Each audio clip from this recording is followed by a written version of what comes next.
काही लोक आपण लास्ट लेक्चरला जे बघितलेलं होतं की एक पॉईंट घेतला होता, अॅक्यूट अँगल जर असेल तर जो शेप आहे मिनिस्कसचा तो कसा असतो तर कॉन्केव्ह असतो, बरं की नाही. आणि जर ऑब्ट्यूज अँगल असेल तर जो शेप भेटणार आहे तो कसा भेटेल तर कॉन्व्हेक्स भेटेल. कसं भेटतं तर त्यावरती बऱ्याच जणांनी क्वेश्चन विचारले होते, बरं की नाही. आता त्याचं जे रिझन आहे ते आता तुम्हाला या ठिकाणी क्लिअर होईल. ठीक आहे. मग आपल्याला नेक्स्ट टॉपिक असेल शेप ऑफ मिनिस्कस. तर हा टॉपिक आपल्याला एक्सप्लेन करायचा आहे. शेप ऑफ मिनिस्कस इम्पॉर्टंट असेल पेपरला हा. Shape of meniscus.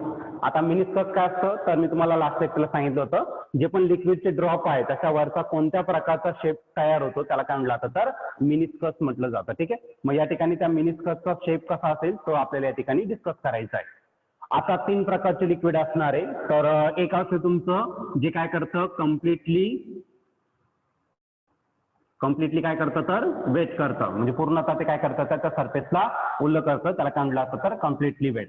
मग यामध्ये तुम्ही जे घेऊ शकता ते काय घेऊ शकता तर वॉटर आणि सॉलिड कोणते घेऊ शकता, कळलं का नाही. वॉटर आणि दुसरं काय असेल तर तुमचं सॉलिड तुम्हाला वाटलं ते घेऊ शकता. ठीक आहे. दुसरं असेल ते म्हणजे काय तर पार्शली वेट करणार, म्हणजे अंशतः काय करतं तर वेट करत असतं, ओलं करत असतं. मग यामध्ये जे येणार आहे ते काय असेल तर तुमचं केरोसिन असेल. Okay, kerosene. आणि तिसरं जे असेल ते does not wet the surface, does not wet the surface. मग यामध्ये कोणतं येणार तर मर्क्युरी. तर वेटच करत नाही तर तो जो असणार आहे तो काय असेल तुमचा मर्क्युरी. म्हणजे असे पर्टिक्युलर लिक्विडसाठी आपल्याला काय करायचं तर त्या मिनिस्कसचा शेप या ठिकाणी आपल्याला डिफाईन करायचा. ठीक आहे. मग यासाठी तुम्हाला एक डायग्राम काढावा लागणार आहे आणि त्या डायग्रामवरूनच मग तुम्हाला एक्सप्लेन करायचं. डायग्राम कशा प्रकारे काढायचं, जसं मी डायग्राम बोर्डवरती काढणार आहे त्याच प्रकारे तुम्हाला ते ड्रॉ करायचंय. सायमल्टेनियस मी सांगेल त्या प्रकारे तुम्ही ड्रॉ करायला सुरुवात करा. ठीक आहे. आता याच्यात मी पहिला पॉईंट घेणार आहे तो घेऊ जे सरफेसला वेट करत नाही, म्हणजे कोणासाठी घेणार तर मर्क्युरीसाठी. मग पहिला टॉपिक टाकू आपण फॉर मर्क्युरी. बघा, मर्क्युरी जर तुम्ही सरफेसवरती टाकलं, मर्क्युरी जर सपोज तुम्ही काय केलं तर सरफेसवरती काय केलं तर ड्रॉप केलं तर त्याच्यामध्ये काय होतं तो कॉन्व्हेक्स शेप तयार करत असतो किंवा म्हणतो स्पेरिकल फॉर्म मध्ये तयार होतो. म्हणजे बाहेरचा जो शेप आहे तो कसा राहील तर कॉन्व्हेक्स. म्हणजे एक टॉपिक या ठिकाणी तुमचा क्लिअर होणार आहे. मग आपण मर्क्युरीसाठी घेणार. मग सर्वात पहिले ड्रॉ करताना काय करायचं तर तुम्हाला एक सरफेस घ्यायचा, तो म्हणजे कोणता असेल तर तुमचा सॉलिड असेल. ओके. मग काय घेतला तर मी सॉलिड घेतला. ज्यांचं झालेलं आहे त्यांनी पण ड्रॉ करायचं परत. ओके. तर हा काय झाला तर तुमचा सॉलिड या प्रकारे तुम्ही ड्रॉ करायचं. सुरुवात करायची ड्रॉ करायला, रेक्टेंगल काढा आणि त्याच्या नियर आणखीन काय घेणार तर तुम्ही लिक्विड घेणार. या बाजूला काय घेतलं तर लिक्विड घेतलं. आता लिक्विड कोणत्या प्रकारचं घ्यायचं तर आपल्याला मर्क्युरी घ्यायचं. सध्या तर आपण जनरल लिहू या ठिकाणी आधाला लिक्विड. आणि इथे जे असणार आहे ते काय असणार तर एअर असेल. म्हणजे आपण 3 प्रकारचे इंटरफेस घेतोय, सॉलिड, लिक्विड आणि तिसरा म्हणजे काय तर एअर. या प्रकारे आपण 3 इंटरफेस केलेले. सर्वांनी डायग्राम ड्रॉ करायचे, सोबत ड्रॉ करायचे. जोपर्यंत तुम्ही ड्रॉ करणार नाही तोपर्यंत तुम्हाला कोणतीच कन्सेप्ट समजणार नाही. त्याच्यामुळे एवढं काढा आणि काय बदल करायचं मग ते बघू आपण. ठीक आहे. इथपर्यंत काढा, मी 2 मिनिटाचा वेळ. ओके, झालं असं सर्वांचं. आता जेव्हा लिक्विड म्हणजे कोण मर्क्युरी जेव्हा सॉलिडच्या कॉन्टॅक्ट मध्ये असतो, जो पॉइंट ऑफ कॉन्टॅक्टला जे लिक्विड असणार आहे तर तिथं प्लेन सरफेस डेव्हलप होणार नाही. तर त्या ठिकाणी जो शेप तयार होणार आहे तो कसा राहील तर कॉन्व्हेक्स राहील. तर काही पार्ट जो आहे तो कुठं असणार तर एअर मध्ये. म्हणजे जो शेप तयार झाला तो कसा झाला तर कॉन्व्हेक्स शेप या ठिकाणी तयार झाला. ठीक आहे. फॉर मर्क्युरी टॉप सरफेस जिथं पॉइंट ऑफ कॉन्टॅक्ट आहे, पूर्ण लिक्विड मी घेणार नाही. लिक्विड घेतलं तर पूर्णच्या पूर्ण हे होणार नाही, पण जिथं पॉइंट ऑफ कॉन्टॅक्ट आहे तिथं तुम्हाला काय भेटणार तर कर्व शेप भेटेल. पण मर्क्युरीसाठी तो कसा भेटेल तर कॉन्व्हेक्स शेप भेटणार. आज आला तुमचा पॉइंट ऑफ कॉन्टॅक्ट झाला. पॉइंट ऑफ कॉन्टॅक्ट कशाने रिप्रेझेंट केला तर ए ने रिप्रेझेंट केला. ए काय रिप्रेझेंट करेल तर मॉलिक्यूल रिप्रेझेंट करतोय. कोणाचा मॉलिक्यूल तर मर्क्युरीचा मॉलिक्यूल या ठिकाणी रिप्रेझेंट करतोय पॉइंट ऑफ कॉन्टॅक्टला. आता दुसरा पॉईंट घ्यायचा, जो पॉइंट ऑफ कॉन्टॅक्ट काढलेला आहे आणि हा कर्व सरफेस आहे, त्या कर्व सरफेसला काय करायचं तर एक टँजेंट ड्रॉ करायचा आणि तो काय असेल तर टी काय रिप्रेझेंट करतो तर force due to surface tension. त्याला आपण टँजेंट पण म्हणू शकतो. ठीक आहे. आता याचं काय तर मी या ठिकाणी लिहून देतो तुम्हाला. या ठिकाणी दिसते तुम्हाला, एक मिनिट. ओके. आता एटी काय आहे तर लिहून टाकू. वेअर एटी बार का असेल तर force due to surface tension. Force due to surface tension. Surface टेन्शनमुळे किती फोर्स या ठिकाणी क्रिएट होणार तो आपण या ठिकाणी काय करू शकतो तर ऑब्झर्व करू शकतो. ठीक आहे, मग याला काय म्हणणार आपण force due to surface tension. Okay, एकच मिनिट. ओके, त्यानंतर आता सेकंड जो पॉईंट आहे, सेकंड वेक्टर काढायचा. जो तुम्ही टँजंट ड्रॉ केलेला आहे नेहमी त्याला काय करायचं तर एक परपेंडिक्युलर ड्रॉ करायचा. आता परपेंडिक्युलर जर ड्रॉ केलं या पॉईंटला तर तो परपेंडिक्युलर असा असेल आणि अजून एक परपेंडिक्युलर घेतला तर असा राहील. बरं की नाही, म्हणजे दोन साईडला तुम्ही परपेंडिक्युलर ड्रॉ करू शकता. असं जर वेक्टर असा असेल तर त्याला एक परपेंडिक्युलर ड्रॉ करायचा. हा इन्क्लाइंड आहे म्हणून परपेंडिक्युलर पण इन्क्लाइंड होऊन जाणार. कळलं की नाही, 90 डिग्रीचा अँगल तयार होईल असा तुम्हाला काय करायचं तर वेक्टर काढायचा. ओके, आता हा जो वेक्टर आहे नेहमी टँजंटला ज्यावेळेस तुम्ही परपेंडिक्युलर ड्रॉ करणार आहे तो नेहमी काय रिप्रेझेंट करणार तर रिझल्टंट. ओके, पहिला पॉईंट सरफेसला टँजंट ड्रॉ करायचा, त्याला परपेंडिक्युलर ड्रॉ करायचा आणि परपेंडिक्युलर ड्रॉ केला म्हणजे तो काय रिप्रेझेंट करतो तर रिझल्टंट रिप्रेझेंट करतो. पण यामध्ये जर तुम्ही ऑब्झर्व केलं तर परपेंडिक्युलर दोन बाजूला आहे. या ठिकाणी आहे मर्क्युरी आणि या ठिकाणी आहे तुमचं सॉलिड जे असेल ते. बरं की नाही, आता सॉलिड मध्ये जो फोर्स असेल तो कोणता असेल ऍडहेसिव्ह फोर्स असेल आणि जे लिक्विड आणि लिक्विड मध्ये असतं ते कोणतं असेल तर कोहेसिव्ह फोर्स असेल. आणि मी तुम्हाला सुरुवातीला सांगितलं cohesive force is stronger than adhesive force. मग तुम्हाला सिलेक्ट कोणतं करायचं, जे स्ट्रॉंग आहे ते सिलेक्ट करायचं, जे वीक आहे ते काय करणार तर मी रिप्लेस करणार. मग वीक कोणतं आहे तर ऍडहेसिव्ह आहे. मग तो परपेंडिक्युलर जो काढलेला आहे वीक फोर्स वाला तो काय करा इथून रिमूव्ह करून टाका. फक्त तुम्हाला एकच ठेवायचा जो स्ट्रॉंग आहे तोच ठेवायचा. ओके, तोच जो जिवंत राहतो जो स्ट्रॉंग असतो. बरं की नाही, जो वीक आहे तो गेला. आता तुम्हाला करोनाचं माहिती आहे बरं की नाही, जे व्यक्ती चांगले आहे ज्याची रोगप्रतिकारक शक्ती चांगली आहे तो आहे आतापर्यंत. बरं की नाही, ज्याची कमी आहे तो गेला. त्याच प्रकारे या ठिकाणी जो स्ट्रॉंग फोर्स आहे तर तो आपल्याला ठेवायचा आहे आणि जो वीक आहे त्याला काय करायचं इथून काढून टाकायचं. ठीक आहे, and that perpendicular represent resultant. Okay, मग हा जो AR असेल AR बार काय रिप्रेझेंट करते तर रिझल्टंट फोर्स या ठिकाणी रिप्रेझेंट करेल, रिझल्टंट फोर्स. ओके, दुसरा पॉईंट तुम्हाला क्लिअर असेल.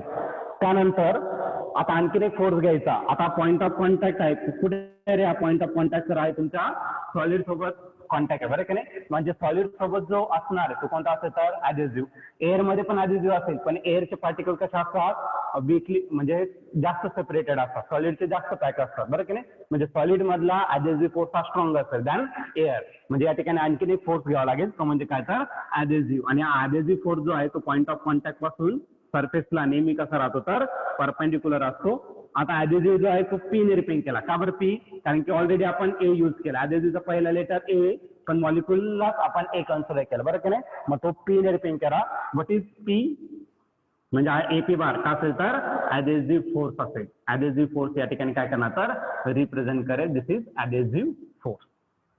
ओके, आता तुम्ही 11th स्टँडर्डला असताना तर एक कन्सेप्ट शिकला होता काय तर पॅरलेलोग्राम आवेस तुम्हाला होता. बरं की नाही, पॅरलेलोग्रामचं तुम्हाला स्टेटमेंट होतं तर ते त्या ठिकाणी आपण बघितलं होतं. पॅरलेलोग्राम मध्ये काय होतं आपल्याकडे दोन वेक्टर होते. फर्स्ट वेक्टर होता सपोज हा वेक्टर तुम्ही Q बार घेतला आणि दुसरा एक वेक्टर घेतला होता तो काय घेतला होता तर P बार, किंवा पहिला P बार घेतला दुसरा काय घेतला तर Q बार घेतला. असे दोन वेक्टर तुम्ही या ठिकाणी घेतले होते. त्यानंतर याला कम्प्लीट केल्यानंतर पॅरलेलोग्राम आणि या दोघांच्या मध्ये जो वेक्टर असतो तो कोणता असतो तर रिझल्टंट वेक्टर असतो. बरं की नाही, दोन वेक्टरच्या मध्ये जो असणार तो रिझल्टंट असेल. दोन वेक्टरच्या कधीच बाहेर नसतं. बरं की नाही, मग या ठिकाणी आहे तुमचा कोणता ऍडहेसिव्ह फोर्स. आता आणखीन एक फोर्स असला पाहिजे तो म्हणजे कोणता कोहेसिव्ह. ओके, आणि कोहेसिव्ह कुठे असतो तर तो लिक्विड मध्ये असेल इथे. बरं की नाही, आणि हा रिझल्टंट आहे म्हणजे या रिझल्टंटच्या आधी नसला पाहिजे तो रिझल्टंटच्या नंतर, कारण दोन्ही वेक्टर रिझल्टंटच्या बाजूला असतात. इकडे जर घेतला तर चालणार नाही. कळलं की नाही, कारण रिझल्टंट बाहेर चालला जाईल असं होत नाही. दोन वेक्टरच्या मध्येच तुमचा काय असतो तर रिझल्टंट असतो. पण हा जो रिझल्टंट आहे तो कुठे तर तो आहे तुमचा लिक्विड मध्ये. म्हणजे हा जो कोहेसिव्ह फोर्स आहे तो कसा असेल तर स्ट्रॉंगर असेल. म्हणून जो AC बार आहे तो काय रिप्रेझेंट केला तर कोहेसिव्ह फोर्स या ठिकाणी तुम्ही रिप्रेझेंट करायचा. आता प्रत्येक केसमध्ये तुमची डायग्राम चेंज होणार आहे. बरोबर की नाही, तर या केसमध्ये पण ती डायग्राम काय होते तर चेंज होते. त्यानुसार डायग्राम मध्ये तुम्हाला बदल करायचा आहे. मग दोघांच्या मध्ये ऍडहेसिव्ह आणि कोहेसिव्हच्या मध्ये जो असणार तो असेल तुमचा रिझल्टंट फोर्स. ओके, इथपर्यंत डाऊट नसेल.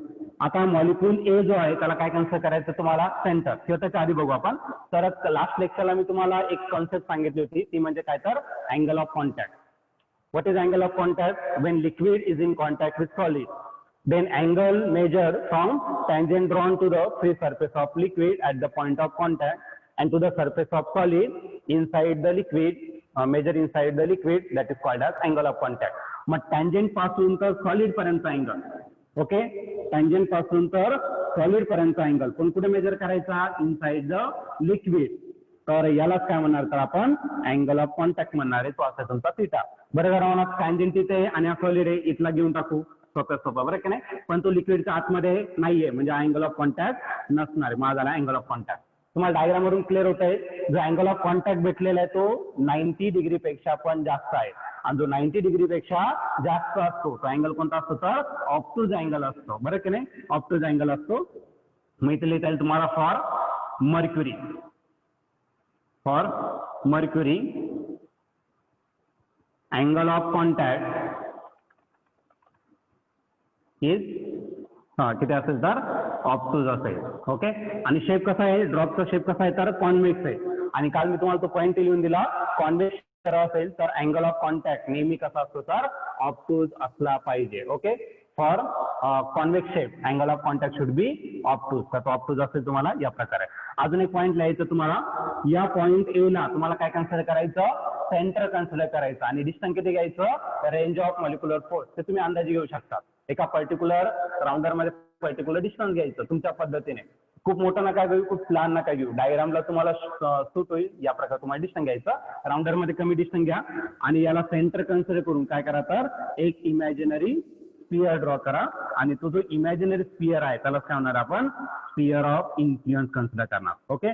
That imaginary sphere is called as sphere of influence. तर त्याला स्पियर ऑफ इन्फ्लुएन्स म्हटलं जातं. म्हणजे या स्पियर मध्ये दुसरा मॉलिक्युल आला तर ते एकत्र होणार. ऑलरेडी ते लिक्विड आहे बरं की नाही, ड्रॉप नाहीये म्हणजे ते एकत्र असणार म्हणजे बरं की नाही. तर हे झाले तुमची पहिली कॉन्सेप्ट. आणि काल जे सांगितलेलं आहे त्याचं पहिलं रिझन पण झालं तुम्हाला. For shape of meniscus is convex, then angle of contact should be obtuse. तर अँगल ऑफ कॉन्टॅक्ट कसा असेल तर ऑब्ट्यूज असला पाहिजे म्हणजे ग्रेटर दॅन 90 डिग्री असला पाहिजे. तरी झाली तुमची पहिली बेसिक कन्सेप्ट. आता यामध्ये तुम्हाला काही समजलं नसेल, बऱ्याच जणांना काही डाऊट असेल तर त्याने अनम्यूट करायचं आणि मग. तर सेकंड जो घ्यायचा आपल्याला तो कोणासाठी घ्यायचा तर केरोसिन साठी घ्यायचा आहे. केरोसिन असा सरफेस जो सॉलिडला वेट करत नाही. ओके. मग मी 3 कंपार्टमेंट घेतले, सॉलिड, दुसरा लिक्विडचा घेतला आणि तिसरा कोणता घेतला तर एअरचा घेतला. आता बघा लिक्विड जे आहे केरोसिन जर असेल तर कम्प्लिटली वेट करत नाही म्हणजे जो पॉइंट ऑफ कॉन्टॅक्ट असणार आहे त्या ठिकाणी जो शेप तयार होणार आहे तो नेहमी कसा राहील तर पॉइंट ऑफ कॉन्टॅक्टला जो शेप तयार होणार आहे तो कसा राहील तर कर्व शेप राहणार आणि तो कसा राहील तर कॉन्केव्ह राहणार. तर या ठिकाणी मी लिहितो लास्ट जो शेप घेतला तो कसा घेतला तर कॉन्व्हेक्स घेतला.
Kerosene adhesive force is more stronger than cohesive force. फक्त केरोसिन साठी सेपरेट केस असणार, कळलं की नाही. नॉर्मली असं कोहेसिव्ह स्ट्रॉंग असतं, पण या केसमध्ये तुमचं adhesive force स्ट्रॉंग भेटतंय कोहेसिव्ह पेक्षा. आणि आधी त्याच्यात कोहेसिव्ह स्ट्रॉंग होता, म्हणजे मॉलिक्यूल मध्ये जे मर्क्युरीचे मॉलिक्यूल आहे त्यामध्ये एक स्ट्रॉंग फोर्स असेल, त्याच्यामुळे ते एकदम पॅकली क्लोज असतात. म्हणून तुम्ही त्याला जर फरशीवरती टाकलं तर ते स्प्रेड होणार नाही, ते एकत्र येणार परत, कळलं की नाही. जेव्हा मर्क्युरी मी तो स्प्रेड करून दिलं, कोणाला सांगितलं तर तेवढीची तेवढी परत मर्क्युरी तो कलेक्ट करू शकतो. तसं पाणी सांगितलं तर स्प्रेड होणार आणि पूर्ण पाणी तुम्ही कलेक्ट करू शकत नाही. तर हा डिफरन्स आहे त्याच्यामध्ये. कोहेसिव्ह स्ट्रॉंग आहे, याच्यात कोणता स्ट्रॉंग आहे तर adhesive force स्ट्रॉंग असेल, म्हणून रिझल्टंट कुठे गेला तर सॉलिड मध्ये गेला. ओके, तर चारही वेक्टर आपले या ठिकाणी ड्रॉ केलं. त्यानंतर आपल्याला पुढचं घ्यायचं angle of contact. What is angle of contact? Tangent पासून तर सॉलिड पर्यंतचा अँगल, पण कुठे इनसाइड द लिक्विड. बघा हा टँजेंट आहे आणि हा सॉलिड आहे. ओके, आणि जो इनसाइड द लिक्विड आहे त्याला काय म्हटलं जातं तर अँगल ऑफ कॉन्टॅक्ट म्हटलं. इथं स्पेस कमी आहे तर मी बाहेर काढला अँगल, कळलं का नाही. मग एकदम कमी आहे, एकदम कमी म्हणजे काय 90 डिग्री पेक्षा कमी आहे, आणि जो 90 डिग्री पेक्षा कमी असतो त्याला काय म्हटलं जातं तर ॲक्युट म्हटलं जातं, बरं की नाही. मग केरोसिन आहे आणि शेप कसा आहे कॉन्केव्ह आहे. मग कॉन्केव्ह जर असेल तर अँगल ऑफ कॉन्टॅक्ट नेहमी कसा असतो तर ॲक्युट असतो. मी तर लिहिता येईल तुम्हाला काय तर for kerosene angle of contact is acute. तर अँगल ऑफ कॉन्टॅक्ट या ठिकाणी काय असणार तर तुमचा ॲक्युट असेल. अजून एक पॉईंट तुमचा या ठिकाणी राहून गेला, तो म्हणजे काय तर या पॉईंटला तुम्हाला काय कन्सिडर करायचं सेंटर, आणि रेंज ऑफ मॉलिक्युलर फोर्स इतकं काय करायचं तुम्हाला रेडियस, आणि काय करायचं तर इमॅजिनरी स्पियर या ठिकाणी ड्रॉ करायचा. आणि तो जो इमॅजिनरी स्पियर आहे हा काढून ठेवायचा तुम्हाला, तो लास्टचा पॉईंट आहे. फक्त इमॅजिनरी स्पियर तुम्हाला ड्रॉ करणं गरजेचं असेल. तर हे झालं तुमचं केरोसिन साठी. तर तो पॉईंट क्लिअर झाला असेल. For concave shape angle of contact always remains always acute. Okay, for convex shape angle of contact is obtuse. तो ही पॉईंट या ठिकाणी क्लिअर झाला. ते दोन्ही पॉईंट आपण या ठिकाणी क्लिअर केले विथ डायग्राम. ओके, तर ते कॅरेक्टरिस्टिक्स आणि हे तर या प्रकारचे मी डायग्राम. बघा आता आपण दोन प्रकारचे लिक्विड ऑलरेडी डिस्कस केलेले आहे. कोणतं पहिलं जे वेट करतच नाही, फॉर एक्झाम्पल मर्क्युरी झालं. जे पार्शली वेट करतात केरोसिन झालं. आता तिसरं घेणारे जे काय करणार तर कम्प्लिटली वेट करणारे, म्हणजे काय घेता येईल तर तुम्हाला वॉटर साठी या ठिकाणी डिस्कस करता येईल. मग आपण या ठिकाणी काय करू तर फॉर प्युअर वॉटर, तर तो घेतला आपण सी पॉईंट. ओके, परत तुम्हाला त्या डायग्राम काढायचे आहे जे कम्प्लिटली वेट करतं, अशासाठी तुम्हाला डायग्राम या ठिकाणी काढायचं आहे. हे आता मी रफ केलं तरी चालेल, हे तुम्हाला समजलं असेल. ए काय, टी काय वगैरे वगैरे, सी काय सर्व समजलंय, तेच घेणार आपण. परत ड्रॉ करताना तुम्हाला काय करायचं या ठिकाणी सॉलिड घ्यायचं आहे. या ठिकाणी मी काय घेतला सॉलिड घेतला, आणि या ठिकाणी जे घेणार आहे ते काय घेणार तर लिक्विड घेणार. पण लिक्विड कोणतं घेणार तर वॉटर घेणार, किंवा प्युअर वॉटर एकदम शुद्ध पाणी घेणार आहे आपण. फिल्टर मधलं घ्यायचं किंवा डिस्टिल वॉटर घ्यायचं तुम्हाला, किंवा मग साधं पाणी घेतलं तरी चालेल. आता कम्प्लिटली वेट करतं म्हणजे जो पॉईंट ऑफ कॉन्टॅक्ट आहे तिथं कर्व शेप भेटणार नाही, तो असा प्लेन असतो. पाणी जर तुम्ही एखाद्या भांड्यात टाकलं तर पूर्णतः भरलेलं असं प्लेन सरफेस भेटेल तुम्हाला. हे मर्क्युरी केरोसिन टाकलं तर त्या ठिकाणी थोडासा कर्व शेप भेटत असतो. खूप मायन्यूट हे ऑब्झर्वेशन आहे ना, बारीक ऑब्झर्वेशन असणार तुमचं त्यावरून. आता मी डायग्राम मध्ये ऍक्च्युली खूप मोठे मोठे शेप दाखवतोय, एवढं डायरेक्टली तुम्हाला ऑब्झर्वेबल नसणार. मायक्रोस्कोपिक असेल तर तेवढं तुम्हाला ऑब्झर्व करावं लागेल. ठीक आहे, मग पूर्ण कसा भेटणार तर प्लेन सरफेस, आणि वरती जे असणार ते काय असेल तर तुमचं एअर असेल. आज आला तुमचा काय तर पॉईंट ऑफ कॉन्टॅक्ट झाला. हा पॉईंट ऑफ कॉन्टॅक्ट कशाने रिपेंट केला तर ए ने रिपेंट केला. आता जो सरफेस आहे त्या सरफेसला काय करायचं मला टँजंट ड्रॉ करायचं. मग आला तुमचा पॉईंट ऑफ कॉन्टॅक्ट, आणि या सरफेसला मला काय करायचं तर टँजंट ड्रॉ करायचं, तो झाला टी. आता मी लिक्विडच्या आतमध्ये घेतलं, बाहेर काय घेतलं नाही. बरेच जणांना की बाहेर काढा, पण बाहेर लिक्विडच नाही. टँजंट कुठं काढणार आहे त्या लिक्विडला काढणार आहे. मग लिक्विडच्या आतमध्ये तुम्हाला टँजंट काढणं गरजेचं असेल, बाहेर काही चालणार नाही, कारण तिथं एअर आणि सॉलिडचा कॉन्टॅक्ट आहे. आपलं लिक्विडचं पाहिजे, बरं का नाही. लिक्विड जिथं मोस्टली असेल त्या ठिकाणी तुम्हाला कन्सिडर करायचं. तो काय झाला तर तुमचा टी झाला, ए टी झाला. हा पहिला पॉईंट झाला. दुसरा जो पॉईंट आहे तर तो नेहमी याला काय करायचं तर परपेंडिक्युलर ड्रॉ करायचा. एक परपेंडिक्युलर तुम्ही इकडे ड्रॉ करू शकता आणि एक परपेंडिक्युलर इकडे ड्रॉ करू शकता. पण या ठिकाणी घेतला तर सॉलिड आहे आणि या ठिकाणी घेतला तर एअर आहे. हा डायरेक्ट सरफेस वरती आहे, म्हणजे लिक्विडचा मोस्टली कॉन्टॅक्ट नसणार. तिथे कोणता असेल तर एअर असेल. पॉईंट ऑफ कॉन्टॅक्ट घेतलाय म्हणजे वरचा सर्वात, कळलं का नाही. म्हणजे या ठिकाणी एअर आहे आणि एअर मध्ये जो फोर्स असतो तो कसा असतो तर निग्लिजिबल म्हणून तो जो कोहेसिव्ह फोर्स दाखवत आहे, सॉरी रिझल्टंट जो काढलेला आहे तो काय करा तर या ठिकाणचा गायब करा, म्हणजे इकडेच असेल आणि हा जो आहे तो काय रिप्रेझेंट करणार तर रिझल्ट. दुसरा झाला. आता तिसरा घ्यायचा आहे. तिसरा काय असेल तर तो असेल तुमचा ऍडेसिव्ह फोर्स. नेहमी पॉइंट ऑफ कॉन्टॅक्ट पासून तो जो सॉलिड आहे त्याला काय करायचं होतं तुम्हाला परपेंडिक्युलर ड्रॉ करायचा, तो म्हणजे काय असेल तुमचा ऍडेसिव्ह.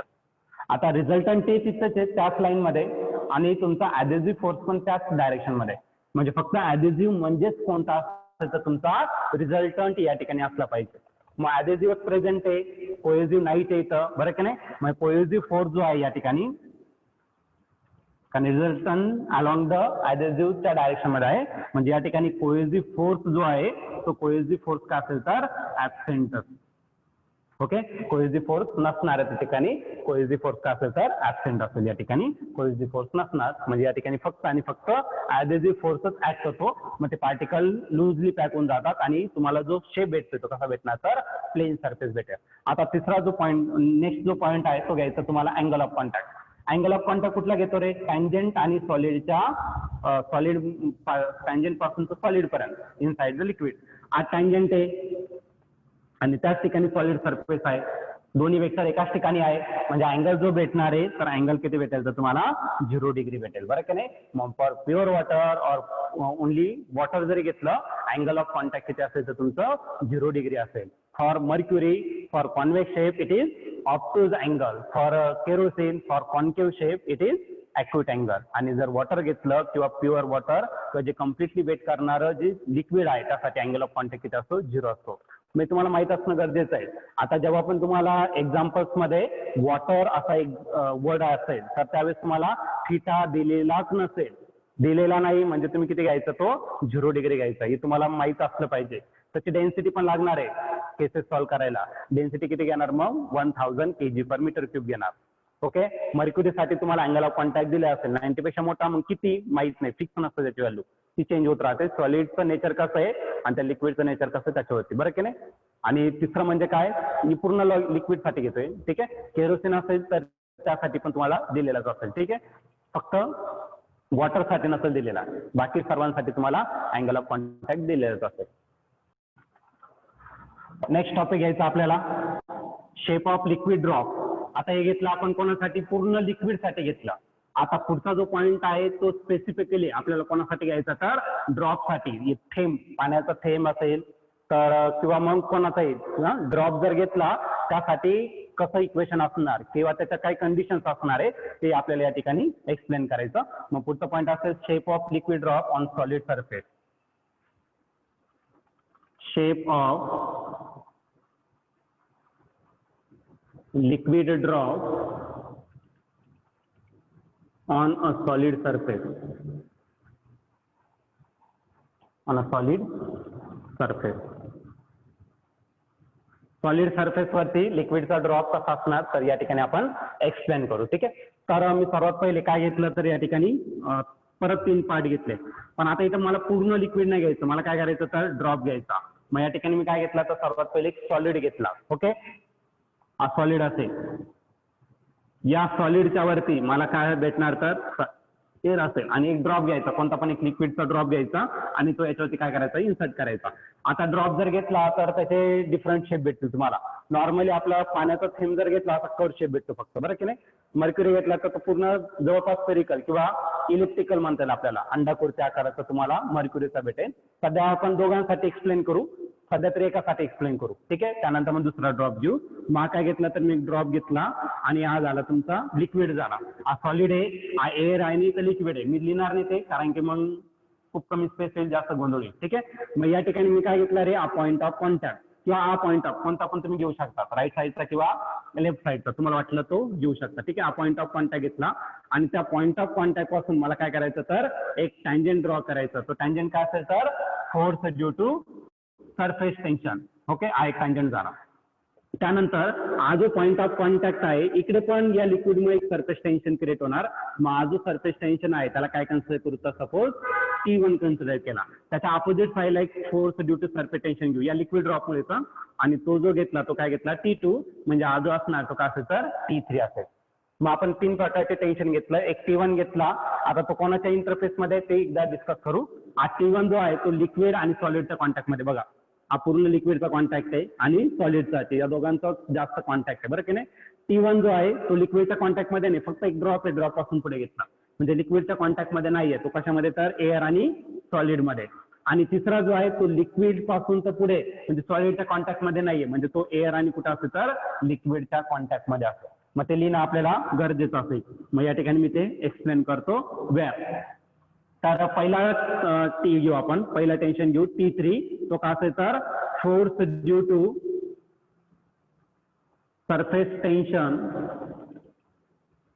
Force due to surface tension कुठे ऍट T3 घेतला ना तर एअर आणि सॉलिड मध्ये, at air and solid interface, air आणि सॉलिडच्या कॉन्टॅक्ट मध्ये जे आहे त्याच्यासाठी आपण काय घेतला T3 घेतला. नंतर घेऊ आपण काय तर T2 घेऊ, तो सेम असणार आहे force due to surface tension at कुठे तर T2 कुठे आहे तर एअर मध्ये आणि सॉलिड मध्ये, लिक्विडचा कॉन्टॅक्ट नाहीये ऍट. तर या ठिकाणी घेऊ आपण air and solid interface. Okay, ते पूर्ण लिहून टाकायचं. आणि पुढचा जो आहे तो काय तर T1 आहे, आणि हा T1 जो आहे तो काय आहे तर T1 आपण एक्सप्लेन करू आता. ओके, T1 जो आहे तो काय असणार तर force due to surface tension, सर्वांना दिसत असेल force due to surface tension. कोणामुळे रे T1 तर लिक्विड आणि सॉलिडच्या कॉन्टॅक्ट मुळे, because of at liquid and solid interface. Okay, तर आपण सर्व कंडिशन घेतोय आणि या सरफेस टेन्शन नुसार किती तुमचा ड्रॉप कसा तयार होऊ शकतो वगैरे, तर या ठिकाणी आपल्याला तो डिस्कस करायचा आहे. ठीक आहे, तर सर्वांना पॉइंट समजला असेल काय घेतलं आपण. तर बघा सर्वात पहिले आता आपल्याला पुढचं एक कन्सेप्ट घ्यायचं, तो म्हणजे काय तर angle of contact. What is angle of contact? Angle of contact असेल जो फ्री सरफेसला तुम्ही टँजंट ड्रॉ केलाय आणि सॉलिडच्या सरफेस पर्यंत इनसाइड द लिक्विड जर तुम्ही अँगल घेतला त्याला म्हणणार आहे आपण अँगल ऑफ कॉन्टॅक्ट. माझा झाला तुमचा काय टँजंट आणि हा सॉलिड झाला आणि इनसाइड द लिक्विड पण आहे, म्हणजे याला आपण अँगल ऑफ कॉन्टॅक्ट घेऊ शकतो बरं की नाही. इकडचा जर घेतला तर लिक्विडच्या कॉन्टॅक्ट मध्ये नाहीये म्हणून तो अँगल ऑफ कॉन्टॅक्ट नसणार आहे. कळलं का नाही? तर हा पॉईंट तुमचा क्लिअर असेल. आता पुढे घ्यायचंय, याचा जर तुम्ही ऑब्झर्व केलं तर T1 जो आहे तो आहे force due to surface tension, force represent करतोय सरफेस टेन्शनचं. T2 पण काय करतोय फोर्स, म्हणजे दोन्ही जे फोर्सेस ऍक्ट होत आहे ते कुठे तर हॉरिझॉन्टल डायरेक्शन आडवे बरं की नाही. फक्त हा जो T3 आहे तो कसा आहे इन्क्लाइंड आहे. इन्क्लाइंड जर असेल तर याला काय करावं लागेल मला रिझॉल्व्ह करावं लागेल, आणि रिझॉल्व्ह जर केलं तर याचे चान्सेस आहे फर्स्ट क्वाड्रंट मध्ये येण्याचे. मग याला रिझॉल्व्ह केला हा झाला हॉरिझॉन्टल कॉम्पोनंट आणि इकडचा जो झाला तो कोणता झाला तर व्हर्टिकल कॉम्पोनंट या ठिकाणी आपण घेऊ शकतो बरं की नाही. आता तुम्हाला माहिती आहे जिथं थिटा असतो ती जी ऍडजस्टंट साइड आहे तो घेतो आपण नेहमी कॉस घेतो, आणि जी रिमेनिंग साइड आहे ती काय घेणार तर साइन घेणार. मग ही ऍडजस्टंट साइड झाली आणि रिझल्टंट काय आहे T3, म्हणजे या ठिकाणी येणार आहे T3 काय तर कॉस थिटा येणार बरं की नाही. आणि या ठिकाणी जर घेतला तर तो साइन थिटा येईल, म्हणजे T3 आणि आकाराला जो तुमचा साइन थिटा. आता याच्यात जर तुम्ही ऑब्झर्व केलं तर व्हर्टिकल कॉम्पोनंट फक्त एकच आहे, आणि दुसरा व्हर्टिकल कॉम्पोनंट काय असणार तर त्या लिक्विडचा जो मॉलिक्यूल आहे त्याचं वेट असणार आहे, आणि ते वेट कुठे जाणार आहे खाली. पण ड्रॉप किंवा मग तो मॉलिक्यूल जर घेतला त्याचं मास जे आहे ते एकदम कमी असेल, आणि मास जर कमी आहे तर त्यावरती जो वेट आहे तो पण कसा असेल व्हेरी स्मॉल. मग तो जवळपास आपण निग्लेक्ट करू शकतो. मग वेट जर निग्लेक्ट केलं तर T3 साइन थिटा पण आपण काय करू शकतो तर निग्लेक्ट करू शकतो, because its weight is very very small. म्हणून व्हर्टिकल कॉम्पोनंट आपण सॉल्व्ह करायची काही गरज नाहीये. मग आपल्याला कोणते सॉल्व्ह करावं लागेल तर हे जे आडवे दिसत आहे म्हणजे कोणते हॉरिझॉन्टल कॉम्पोनंट या ठिकाणी सॉल्व्ह करावं लागेल. मग आता पुढचा पॉईंट घ्यायचा बाय सॉल्विंग कोणते तर हॉरिझॉन्टल कॉम्पोनंट. Horizontal component. आता हॉरिझॉन्टल कॉम्पोनंट सॉल्व्ह करताना तुम्हाला माहिती आहे राईट साईडचा आपण पॉझिटिव्ह घेत असतो आणि जे लेफ्ट साईडला असतात ते काय करतो तर निगेटिव्ह घेत असतो बरं की नाही. Right side taken as a positive and left side taken as a negative. मग राईट साईडला काय आहे तर पहिला आहे T1, राईट साईडला आहे म्हणून तो काय आला पॉझिटिव्ह झाला. नंतर आहे T3, तो पण राईट साईडला आहे म्हणजे तो काय घेतलं तर T3 कॉस थिटा. आणि हा जो T2 आहे तो आहे लेफ्ट साईडला म्हणजे तो काय आला तर -T2. आणि सर्वांचे आणि या रेस्ट कंडिशनला इक्विलिब्रियम स्टेटला आहे, म्हणजे जे टोटल फोर्सेस ऍक्ट होत आहे force due to surface tension त्या सर्वांची ऍडिशन किती असणार तर 0.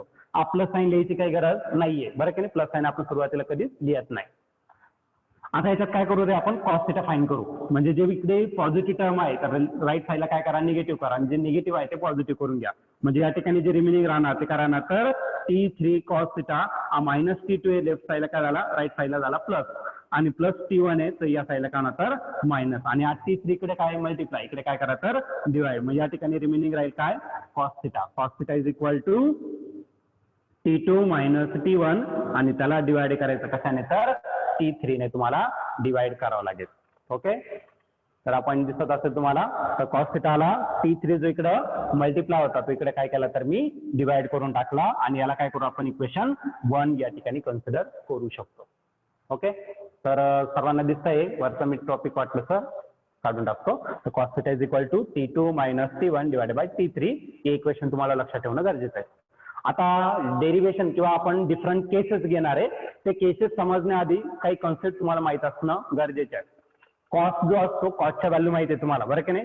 कॉस्ट तुम्ही 10th पर्यंत बघितलं होता कॉस्ट थिटा घेतला इथं आणि डिफरंट अँगल घेतले होते 0 डिग्री 30 डिग्री 45 असे घेतले होते बरं की नाही आणि शेवटचा अँगल घेतला होता 90. कॉस्ट 0 जो असतो तो असतो 1 आणि कॉस्ट 90 जो असतो तो 0 असतो. म्हणजे 1 आणि 0 या दोघांच्या मध्येच असतं तुमची व्हॅल्यू बरं की नाही.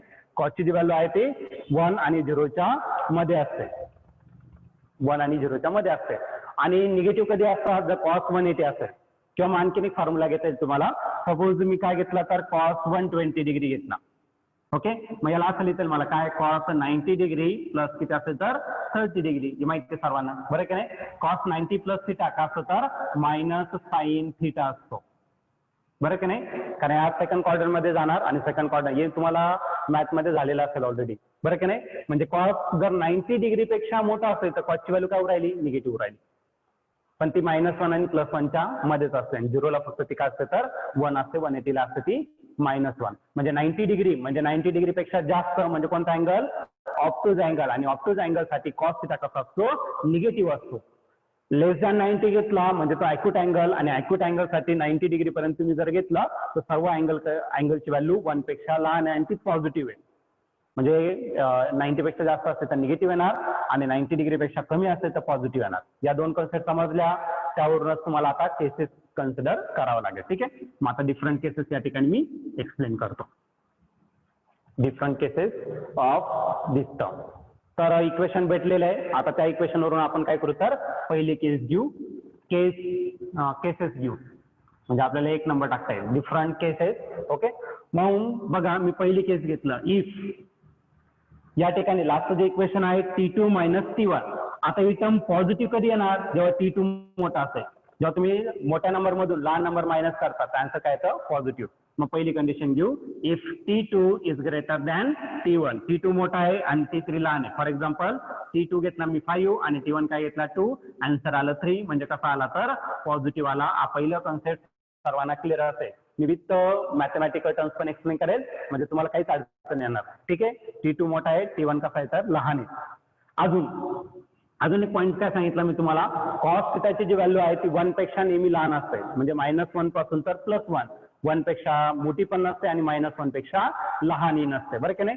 म्हणजे बघा जर न्यूमरेटरचा नंबर खूपच मोठा आहे आणि डिनॉमिनेटरचा लहान आहे तर आन्सर येणार 2.5 म्हणजे एकापेक्षा तो कसा असेल मोठा असेल. जर न्यूमरेटरचा नंबर मोठा असेल तर आन्सर एकापेक्षा पण जास्त येतं आणि न्यूमरेटरचा नंबर लहान आहे आणि डिनॉमिनेटरचा मोठा आहे तर 0. किती येणार तर 4 म्हणजे तो एकापेक्षा लहान आहे. म्हणजे दुसरी कंडिशन काय आहे तर न्यूमरेटरचा नंबर नेहमी कसा पाहिजे तर छोटा पाहिजे. पहिली कंडिशन समजलं तर T2 मोठा आहे T1 पेक्षा म्हणजे व्हॅल्यू कशी तर पॉझिटिव्ह आहे. म्हणजे हा नंबर छोटा पाहिजे आणि हा नंबर कसा पाहिजे मोठा पाहिजे. मग पुढची कन्सेप्ट घेऊ and T2 minus T1 is less than कोणापेक्षा T3.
Same, म्हणजे न्यूमरेटरला पण 5 आहे, डिनॉमिनेटरला पण 5 आहे, आन्सर काय येणार तर 1 येणार. ठीक आहे, तर ही कंडिशन घेऊ.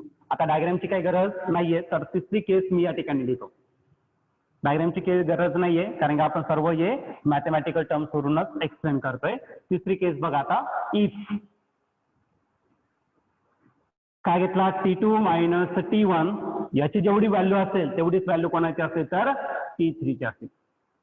Okay, if T2 minus T1 is equal to T3 then हा जो कॉस थिटा आहे दोन्ही सेम आहे म्हणजे कॅन्सल होणार आणि आन्सर काय येणार तर 1. Then cos theta is equal to 1 आणि 1 कधी येतो, कॉसची व्हॅल्यू 1 कधी असते जेव्हा अँगल किती असतो 0 डिग्री असतो. Therefore angle of contact is 0. Okay, किंवा 0 डिग्री म्हटलं तरी चालेल, तुम्ही इथं देऊ शकता अँगल ऑफ कॉन्टॅक्ट किती असेल तर 0 डिग्री असेल. ही तुमची तिसरी केस झाली. आता मी चौथी पण सांगतो तुम्हाला, त्यानंतर मग तुम्ही विचारू शकता मला. ठीक आहे, आता चौथी काय करू रे, तर मी तुम्हाला सुरुवातीला सांगितलं होतं कॉस थिटाची व्हॅल्यू नेहमी काय असते -1 ते +1 च्या मध्ये, +1 पेक्षा जास्त नसते आणि -1 पेक्षा कमी पण नसते, बरं की नाही. तर ती केस घेऊ आपण. सपोज इफ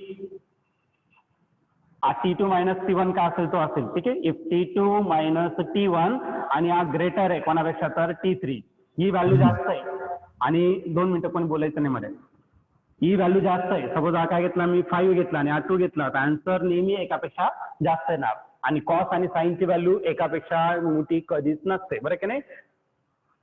देन हा जो कॉस थिटा असणार आहे, cos theta is greater than काय असेल तर 1 and it is impossible and it is impossible. तर अशा प्रकारची कंडिशन शक्य नाहीचे. न्यूमरेटरचा नंबर मायनस करताय म्हणजे तो डिनॉमिनेटरच्या नंबर पेक्षा नेहमी कसा असला पाहिजे तर लहानच असलं पाहिजे. चौथ्या नंबरची केस पॉसिबल नसणार आहे. म्हणजे तुम्हाला 3च केससाठी या ठिकाणी एक्सप्लेन करायचं, एक ऍक्यूट साठी, दुसरं ऑब्ट्यूज साठी आणि तिसरं म्हणजे ज्या ठिकाणी अँगल ऑफ कॉन्टॅक्ट किती भेटेल तर 0 डिग्री भेटेल. अशा 3 याच्यासाठी तुम्हाला काय करायचं एक्सप्लेनेशन या ठिकाणी द्यावं लागेल. ओके, आता ज्याला सेकंड केस, तर डायग्राम चेंज होईल, डेरिव्हेशन ऍज इट इज राहील. ओके, डेरिव्हेशन मध्ये बदल होणार नाही. कशा प्रकारे बदल होणार नाही ते आपण लगेच डिस्कस करू. ठीक आहे, तर आता मी डायग्राम चेंज करतो आणि केसेस पण तेच राहणार आहे. ओके, तर आता मी डायग्राम काढतोय बघा. तर या ठिकाणी मी काय घेतला तर सॉलिड घेतला आणि या सॉलिडच्या कॉन्टॅक्ट मध्ये मी काय घेतला तर लिक्विड घेतला. पण हा जो लिक्विड आहे, जो खालचा पार्ट आहे तो डायरेक्टली प्लेन नसणार, तो कसा राहील तर इलेप्टिकल पार्टचा राहील. ओके, स्पेरिकल पार्टचा तुम्ही घेऊ शकता किंवा इलेप्टिकल म्हटलं तरी चालेल. ठीक आहे, इलेप्टिकल पार्ट या ठिकाणी मी काय केलं तर कन्सिडर केला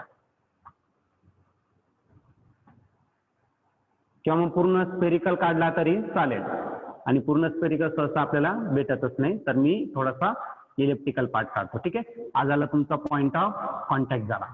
आता पहिलं घ्यायचं आहे, जो पॉइंट ऑफ कॉन्टॅक्ट आहे त्याच्यापासून काय करायचं तर त्याच्या फ्री सरफेसला मला काय करायचं टँजंट ड्रॉ करायचं. सरळ काढा ती. हा झाला तुमचा टँजंट. तो काय रिप्रेझेंट करणार आहे तर तो रिप्रेझेंट करेल T3. त्यानंतर या पॉइंट ऑफ कॉन्टॅक्ट पासून इकडे जो घेतला होता तो काय घेतला होता T1 घेतला होता, बरोबर ना. आणि इकडे जो घेतला तो काय घेतला तर T2. जे घेतलं तुम्ही तेच घ्यायचं. पहिल्या याच्यामध्ये जे घेतलं T1 इकडे घेतलं तर इकडे घ्या, इकडे घ्या, कळलं का नाही. फक्त इथं T1 मायनस T2 जो आहे, T2 मायनस T1 आला तुमचा तर तो बदलेल, तो का ना तर T1 मायनस T2 होऊन जाईल. मग ते काही मॅटर करत नाही जास्त. फक्त तुम्हाला लिहिताना काय करायचं आहे, व्हॉट इज T1 आणि व्हॉट इज T2, तर इंटरफेस चेंज होणार, त्यामुळे तुम्ही व्यवस्थित समजून घ्यायचं. ठीक आहे, त्याचं काय एवढं मॅटर होणार. आता तिसरा जो पॉईंट आहे तो म्हणजे काय तर तुम्हाला थिटा फाईन करायचा, अँगल ऑफ कॉन्टॅक्ट. कुठून काढतो रे, जो टँजंट आहे आणि सॉलिड सोबत इनसाइड द लिक्विड, त्याला काय म्हटलं जातं अँगल ऑफ कॉन्टॅक्ट. हा जो अँगल ऑफ कॉन्टॅक्ट हे डायग्राम मध्ये दिसतंय कसा आहे, ग्रेटर दॅन 90 म्हणजे हा ऑब्ट्यूज आहे, म्हणजे कोणासाठी असला पाहिजे मर्क्युरी. आधीचा जो काढला तो ऍक्युट आहे म्हणजे तो वॉटरसाठी वगैरे घेऊ शकता. ड्रॉपचा विचार चालू आहे इथं, लिक्विडचा नाही, या ड्रॉपचा विचार चालू आहे. म्हणून ड्रॉपसाठी वेगळे आणि पूर्ण प्लेन लिक्विडसाठी वेगळे असणार आहे, तर ते समजून घ्या व्यवस्थित. त्यानंतर हा जर वेक्टर इन्क्लाइंड आहे, दोन्ही हॉरिझॉन्टल आहे, मग याला काय करा तर रिझॉल्व करा. रिझॉल्व केल्यानंतर हे कुठे येणार तर that should be lies in the second quadrant. तर येणार तुमचं कुठे तर सेकंड क्वाड्रंट मध्ये या ठिकाणी येणार. ओके, सेकंड क्वाड्रंट मध्ये हा लाईज होणार. ठीक आहे, तर या प्रकारे आपण रिझॉल्व केलं त्याला. पण बघा अँगलचा प्रॉब्लेम असा आहे, हा वेक्टर आहे तुमचा आणि हा एक अँगल घेतला, बरं की नाही. हा अँगल आहे तुमचा थिटा. पण मला अँगल कुठला तर इथला फाईन करू, कारण की आज थिटा माहीतच नाही आपल्याला किती काय आहे वगैरे वगैरे, बरं की नाही. पण इथला जर अँगल माहीत पडला तर आपण इझिली ते सॉल्व्ह करू शकतो. ही जर मी वेक्टर पुढे एक्सटेंड केला किंवा ही लाईन पुढे एक्सटेंड केलं तर हा झाला तुमचं स्ट्रेट लाईन, आणि स्ट्रेट लाईनचा अँगल माहिती आहे तुम्हाला किती असतो तर 180 डिग्री 180 असतं, बरं की नाही. हा थिटा आहे म्हणजे हा काय करावं लागेल तुम्हाला 180 मधून थिटा तुम्हाला मायनस करावं लागेल. कळलं ना, हे समजलं असं सर्वांना, ठीक आहे. नाही समजलं तर आपण असं ठेवतो मी, तुम्ही नंतर विचारू शकता. म्हणजे इथला जो अँगल असणार तो किती असेल तर 180 डिग्री मायनस असेल तर थिटा. मग साईड कोणती झाली तरी झाली तुमची ऍडजस्टंट, म्हणजे असं तुमचा कॉस थिटासाठी मग रिझल्टंट आहे T3 आणि कॉस थिटा. थिटा किती घेणार आहे तर तो घेणार आहे 180 डिग्री मायनस असेल थिटा, आणि इथला जो असेल तो का असेल तर T3 साईन असेल, मग साईन काय तर 180 डिग्री मायनस असेल तर थिटा. 180 डिग्री मायनस काय घेतला तर थिटा घेतला तर वरती तुम्हाला ते बोर्डवरती दिसून जाईल, ठीक आहे. तर या प्रकारे तुम्ही डायग्राममध्ये थोडासा बदल केला आहे या ठिकाणी, ओके. आता परत व्हर्टिकल कॉम्पोनंटला बॅलन्स पण करणार त्याचं वेट, पण वेट ड्रॉपचा घेतला किंवा मॉलिक्यूलचा घेतला तो इतका कमी असेल तर तुम्ही व्हर्टिकल कॉम्पोनंट घेण्याची गरज नाहीये. म्हणजे तुम्हाला कोणते घ्यावं लागेल तर आता हॉरिझॉन्टल. अगेन बाय सॉल्विंग कोणते हॉरिझॉन्टल कॉम्पोनंट. हॉरिझॉन्टल कॉम्पोनंट काय करायचं तुम्हाला सॉल्व्ह करायचं. मग हॉरिझॉन्टल घेताना राईट साईडचं प्लस घेतला म्हणजे तो करायला तर प्लस T1, लेफ्ट साईड अजून लेफ्ट साईडचे जे आहे ते काय करायचं मायनस, मग T3 लेफ्ट साईडला आहे मग करायला minus T3 cos 180 degree minus करायला थिटा, आणि परत T2 कुठे तर लेफ्ट साईडला तो पण मायनस घेतला, आणि सर्व एवढेच कॉम्पोनंट आहे त्या सर्वांची ऍडिशन किती झाली तर 0 झाली. आता जे पॉझिटिव्ह आहे ते त्या साईडला निगेटिव्ह करून घ्या, पण त्याच्या आधी कन्सेप्ट घेऊ. Cos 180 minus theta, cos pi minus theta काय असतो रे मायनस कॉस थिटा असतो, बरं की नाही. तर हे कन्सेप्ट माहित असेल तुम्हाला. Cos pi minus theta is cos pi minus theta काय असतो तर मायनस कॉस थिटा. हे तुम्ही मॅथ मध्ये तुम्ही बघितलेलं असेल. आता त्याच्यामध्ये एक्सप्लेनेशन देण्याची तुम्हाला काही गरज नाहीये. मग सिस्टम घेऊन टाकू. मारायला प्लस T1 हा मायनस आहे, आरायला काय तर T3, आणि याची जी टर्म आहे ती काय होणार तर मायनस कॉस थिटा होणार. मग या ठिकाणी ब्रॅकेट टाकतो आणि काय राहिला तर मायनस कॉस थिटा. त्याचं रिझन इथं दिलेलं आहे तुम्हाला, आणि आरायला minus T2 is equal to 0. वाटतं त्याचे रिझन त्याच्या पुढे लिहा. या ठिकाणी घेऊ आपण म्हटलं सर कॉस काय तर pi minus theta is equal to minus cos theta. This minus and minus करणार आहे प्लस, म्हणजे राहिला T1 हा प्लस झाला, आकाराला तर T3 कॉस थिटा, आणि राहिला minus T2 is equal to 0. आता जे लेफ्टला पॉझिटिव्ह आहे राईटला निगेटिव्ह करा, निगेटिव्ह ते पॉझिटिव्ह करून घ्या. मग या ठिकाणी राहणार आहे T3 कॉस थिटा, हा मायनस आहे तिकडे काय गेला प्लस, आणि हा प्लस आहे तिकडे काय होणार तर मायनस, आणि हा T3 इकडे मल्टिप्लाय तिकडे डिवाइड. मग काय भेटायचं last term cos theta is equal to T2 minus T1, आणि टोटल डिवाइडेड काय असेल तर T3. हे झालं तुमचं ओरिजिनल इक्वेशन. आधीचं जे इक्वेशन होतं तेच इक्वेशन तुम्हाला या ठिकाणी दिसतंय, बरं की नाही. म्हणजे तुम्ही कोणताही ड्रॉप घ्या, एक तर तो कॉन्व्हेक्स शेपचा घ्या नाही तर कॉन्केव्ह शेपचा घ्या, जो तुम्हाला लास्ट इक्वेशन येणार आहे ते लास्ट इक्वेशन चेंज होणार नाही. इक्वेशन चेंज नाही झालं म्हणजे आपण ज्या केसेस घेतलेल्या आहे त्या पण चेंज होणार नाही. थोडीशी इथं मॅथमॅटिकल टर्म्स मध्ये थोडंसं ऍडजस्टमेंट आहे. आधीच्या याच्यात अजिबात ऍडजस्टमेंट नाही, आधीच्या याच्यात सिम्पली तुम्ही ते सॉल्व्ह करू शकता, बरं की नाही. तर या प्रकारे तुम्ही दोघांसाठी ड्रॉपसाठी ओके.